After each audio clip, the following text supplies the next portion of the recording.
So, based on the staffing levels that we have recommended, and with Tom's assistance, we looked at the cost for operating a regional emergency communications center with the 3 communities. The operating costs would be about $102,000. Personnel would be just a little over $2 million, for a total of $2.1 million.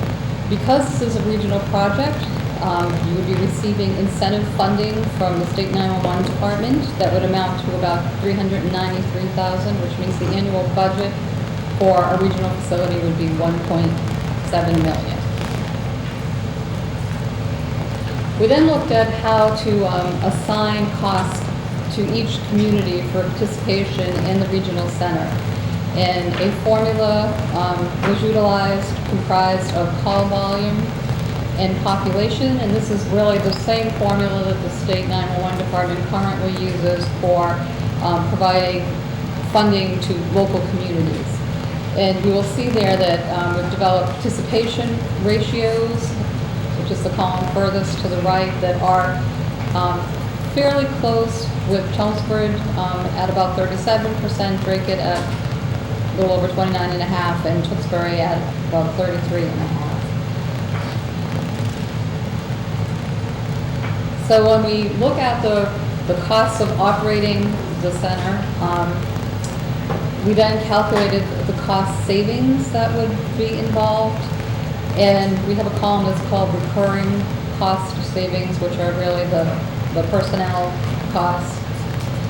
We've subtracted out of that a support grant that each community now receives from the state for operating their 911 center. Obviously, if there's a regional facility, you wouldn't be receiving that any longer. And we've added in there the annualized cost for equipment and capital needs that every community has. And in Tewksbury right now, we know that you have a dire need to replace a lot of your equipment in your dispatch center. So consolidation would mean that the state would be funding those costs and would be eliminating that burden for the local communities. So at the end of the day, when we subtract out all of these numbers, the cost savings for the first year for Tewksbury would be about $231,000, and collectively for the 3 communities would be about $536,000. When we started on this study, our objective from the very beginning was to improve the quality of service for our local communities, and cost savings was seen as a secondary item of importance. There are other things that I will talk about later that we believe will add to the cost savings for communities as we go further into the future. In terms of what the state would provide through their grant program for a regional center, they will cover all of the architectural, engineering, and design costs associated with developing a new facility, all of the building construction costs, including the materials, the labor, any financing costs, all of the equipment, your security equipment, your radio systems, computers, consoles, the computer-aided dispatch system, records management system, your fire alarm receiving and alerting, all of the furnishings associated with the center. Any equipment that's needed out in the community to communicate with the regional center is also covered by the state. And they also cover the executive director's salary for 1 year before the center goes online and during the first year of operations. So there are considerable savings to the community. The only cost that the state will not cover is the cost of land on which to build the facility. There are other potential revenues that can be realized from receiving wireless calls, and as I explained earlier, those are now handled by the Essex RACC and then transferred to the community. Once the Northern Middlesex RACC is operating, there's an opportunity to receive those wireless calls directly.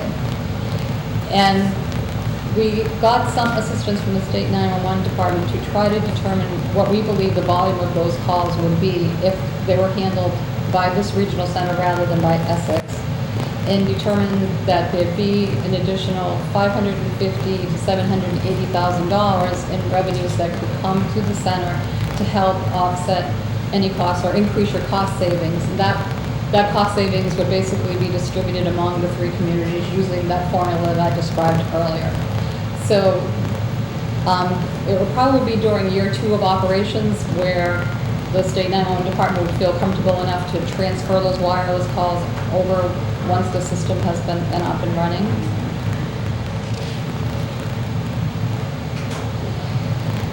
The other thing I wanted to mention in terms of additional cost savings is we've had some preliminary conversations with other communities in the area about potentially becoming part of the center in the future. And we feel fairly confident that once the center is up and running, there'll be other communities that will want to participate. We are proposing that the center be built with expansion capacity, and the State 911 Department is very receptive to that, so that we can add additional communities in the future. And when that happens, that would also help spread the cost among other communities, and we'd see a reduction in cost for Tewksbury. The other thing that we've looked at is the governance of the Regional Emergency Communication Center. There's a district agreement that will need to be signed by each participating community, and I believe you've received a draft of that. The center would be governed by a board of directors that would be comprised of the town managers from the 3 communities. And it would be structured in a way where it is set up 1 community, 1 vote, so every community has an equal voice in the operations of the center. There would be a finance advisory subcommittee, which is actually required under Chapter 500 of the Acts of 2014. And that's comprised of the chief financial officer in each community and the chief administrative officer. There would be an operations committee comprised of the police and fire chiefs that would set up the protocol for operations within the center, and then a technology subcommittee comprised of staff with greater technological skills than I clearly have to manage and maintain all of the center's technology and equipment. We looked at 3 potential sites for the RACC, including Tewksbury State Hospital, the UMass Lowell West Campus, and Tewksbury's land next to the DPW, where there has been a discussion for the fire station. There are a set of nationally accepted criteria and standards for siting emergency communication centers that we utilize for the evaluation process, and we have concluded that the Tewksbury DPW land appears to be the most advantageous, and it is municipally owned, which is a big plus because the other sites were state-owned, which would have meant having to go through the DCAM process in order to acquire the site.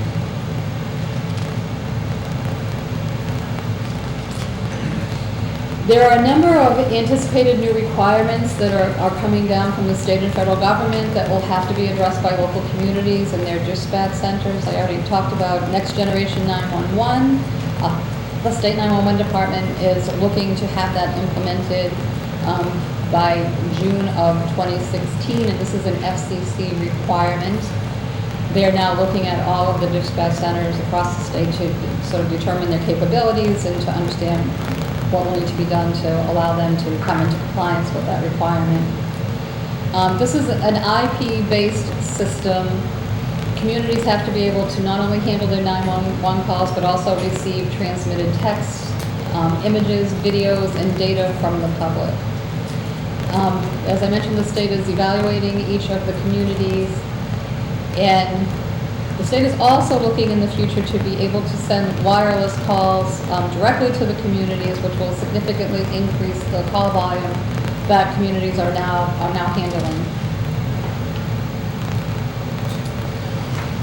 Throughout the study, we've determined that there are a number of sizable benefits to communities in terms of this consolidation. It would greatly enhance the communication services for residents, and that you'll now have a modern, state-of-the-art facility with all of the technology that will be required to meet all of the new standards that are coming down.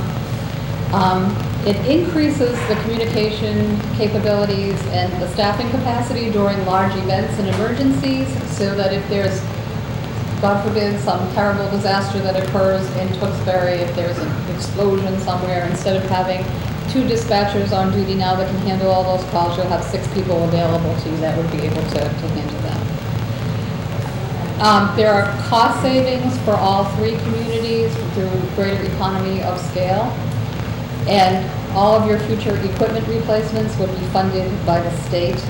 It really enhances information sharing between the communities regarding crime patterns and activities. We all know that criminals don't necessarily obey geographic boundaries, but people are all in the same room and are able to communicate when there's a problem. And it also relieves the communities from dealing with this new state and federal requirements, and that they'd all be handled through this project.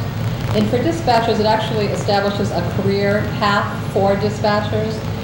Right now, if you're a dispatcher, you're a dispatcher. In this setup, there'll be dispatchers, there'll be supervisors, there's an executive director.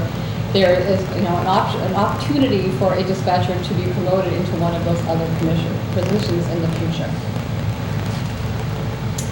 In terms of implementing this project, you would need to adopt the district agreement. We would then apply for design funding and for funding for the executive director's salary. You would hire the director, begin the design process, and then establish the standard operating procedures and policies.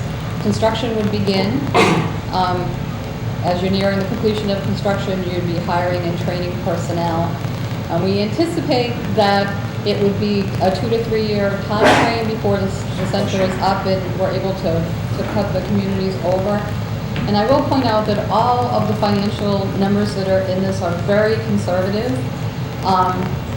We did not want to oversell this project. We actually feel very confident that you're going to see savings that are greater than this, but we really wanted to look at the most costly assumptions to make sure that we're covering all of our bases.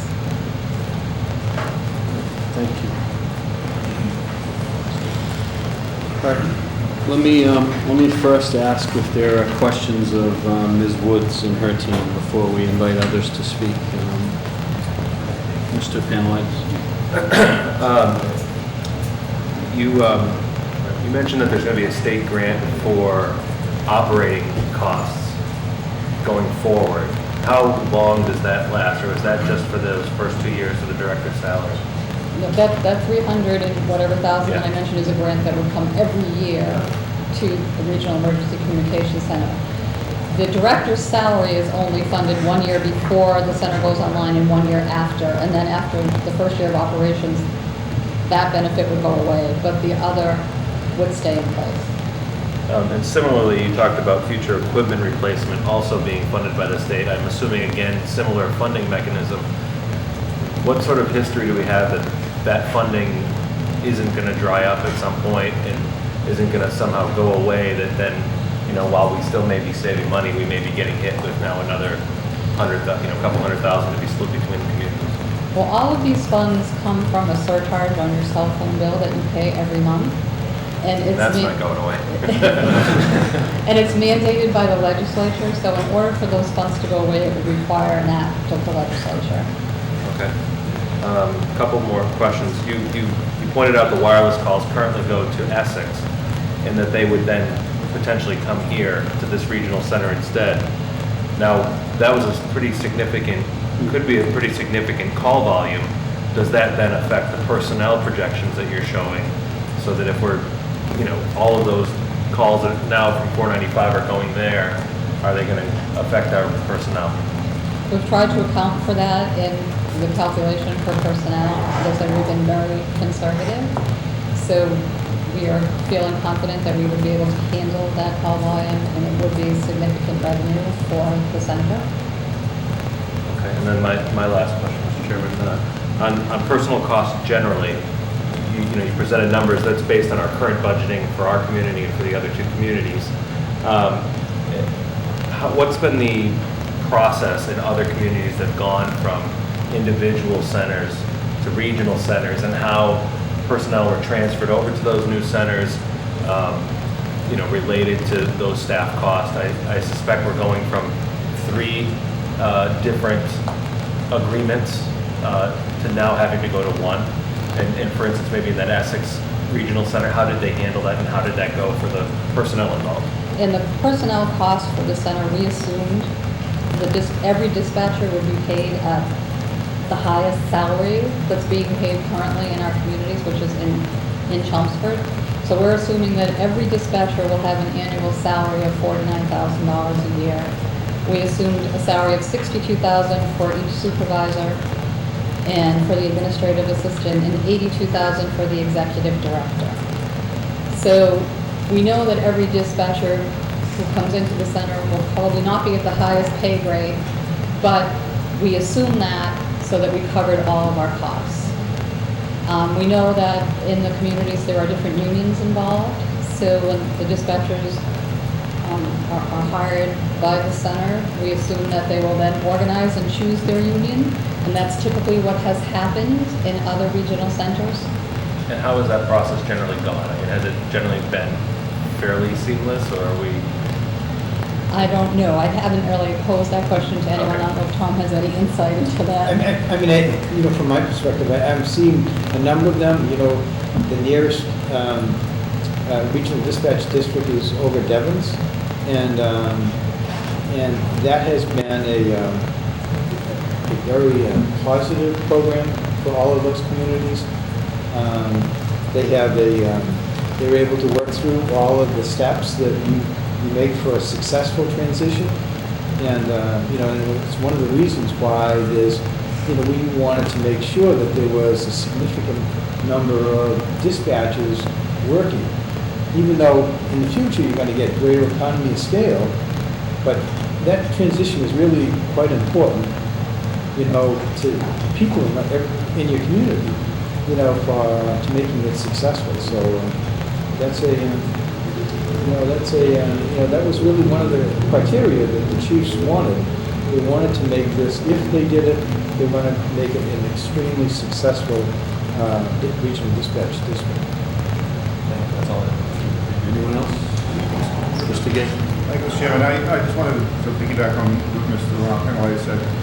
The retention of the current personnel for the three communities, how does that work, and is that part of the equation that the dispatchers that are currently hired now will be moved into the new regional center? I'm going to let the town manager discuss that, because the town managers will be making those decisions.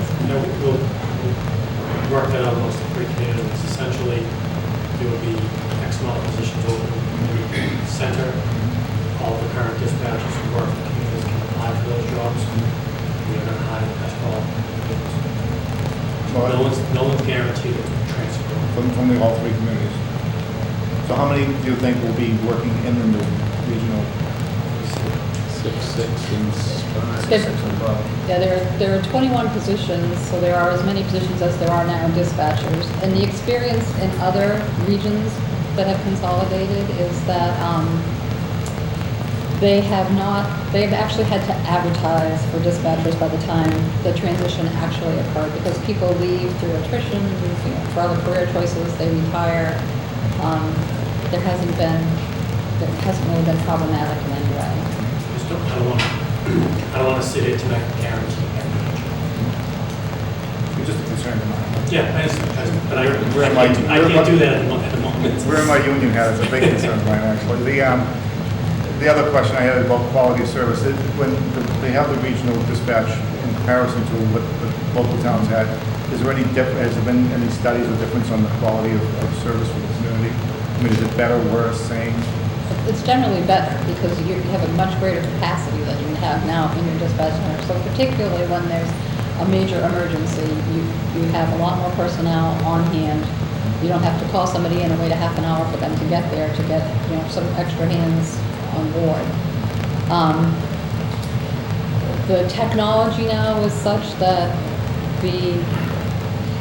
even if you're a dispatcher who comes to the center from Dracut, you can very easily, within the computer-aided dispatch system, find the sort of colloquial names for locations in Tewksbury. So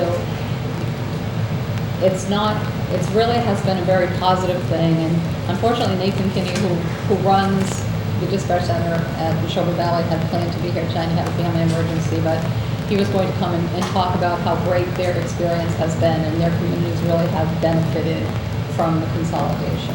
So that dispatch center is in proximity to the closest 2 hours here in Neshoba Valley.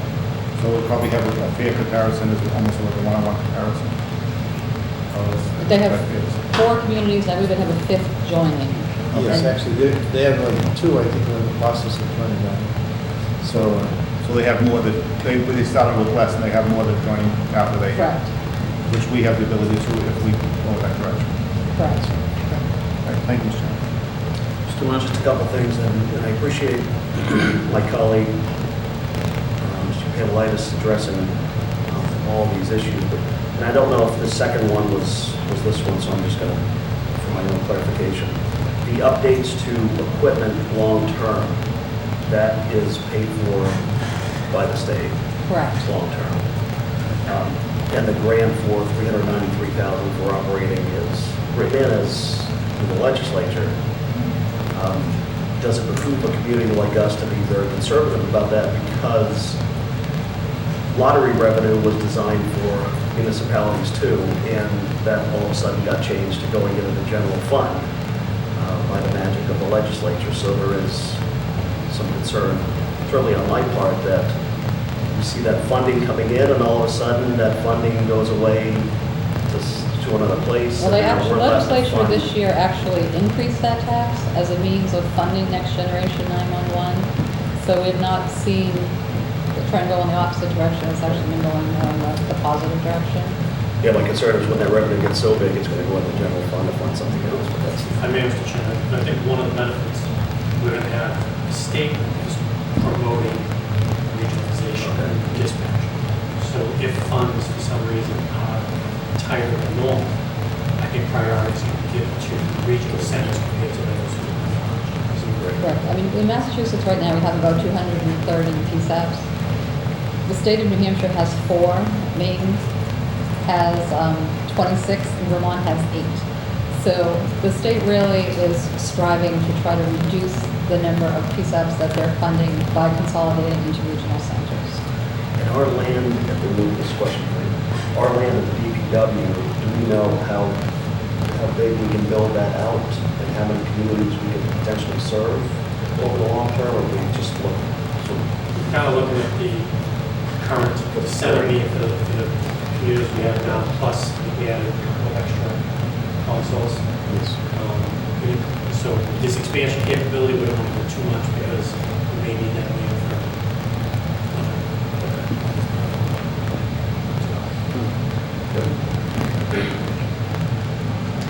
How many regional centers currently exist in Massachusetts? Do you know? I think there are 6 now. Some of them are not directly comparable to this center. For example, Barnstable County, I believe, only dispatches fire. And I think there have been discussions about expanding that. But probably Essex and Neshoba Valley are most similar to this one. I don't know. All right. Go right ahead. So you mentioned that the grant doesn't cover the cost of the land in most of these regional centers, and not to sound selfish for a community, but given that we're providing, in this model, we'd be providing the land, is there essentially a value of the land that's then divided by 3 and we're compensated for the other 2/3? No? We're happy to have it in town. No, absolutely, I'm just, You had to ask. You get incentive funding as a host community. Okay. So you get the incentive funds from the other 2 communities that they would normally get as a visa, and that goes for the operation. So we got some. We're happy to have it. I wasn't disagreeing. So just to follow on my learned colleague's comment and question, the thought struck me as you were talking about the potential for other communities to join, but there's some reluctance now, apparently. And what that got me to prompted a thought from my perspective in my line of work. When we create a program, the so-called charter members receive some benefit later on. So as other communities come in, rather than divide by 4, when the 4th community enters there's either, an entrance fee or some form of a benefit that the 3 who initiated and constructed and did the legwork to get it off the ground receive some form of a benefit. I don't know. I'd encourage you to think about that. that's probably more from Yeah. the standpoint of the How that agreement. would work would be- But it kind of follows on your thought about the land value, and that if 3 communities step up, and if, I think I heard you correctly, that some communities have expressed interest, but they don't want to get in at the front door, they want to wait till it's up and running. They have, They ought to be incentivized to get in. we've had a there. conversation with them, and it looks like that they're weighing the possibility. Yeah. It's probably a better way to put it. Okay, so, just a thought, I think it's not Yeah. critical, but, okay, let me move on, and, I'm gonna ask if there's, a representative of our Tewksbury dispatchers, and then I'm gonna ask our chiefs to offer any commentary. If you have some comments, sir, if you just do me a favor, we need to make sure we're using the microphone, so if you want to just step up to that podium, and I'm sorry, I don't know your name offhand, but if you could give us your name and address. I'd Sure. appreciate it. So my name is Matthew Carapalucci. I've been a resident of Tewksbury for 20 years, Thank Regina you. Mass Drive, down off of South Street. I've been a 911 dispatcher for 8 years with the Tewksbury Police Department. And I'm representing the Tewksbury dispatchers tonight. Just bring up some questions and some concerns that we have, with the regional dispatch center. And obviously the first question that comes to mind is, our jobs. It sounds like we do have 9 full-time dispatchers in the town of Tewksbury, and we're not gonna be guaranteed a job should this regional dispatch center open. We're not gonna have the first bite of the apple. It's gonna be best qualified candidate. Yes, you're gonna have 9 of your first responders out of jobs. That's a huge concern. We've seen these town residents at their worst. We've helped them through their worst, and it just sounds like there's a door. If you'd like to apply, you can apply, and that's our concern. And another concern that came up with the presentation was the staffing. So you're gonna have 6 on day shift, 6 on the evening shift, 5 on the overnight shift. What's gonna be a minimum manning at a regional dispatch center? How many people are gonna be allowed to take the night off? Everybody's gonna have vacation time. What if there's a sick call, personal time? So what's the minimum manning gonna be at a regional center? That's a concern. There's nobody gonna be allowed to take vacation off. It has to be 6, 6, and 5. They're gonna be order-ins. That's just a concern that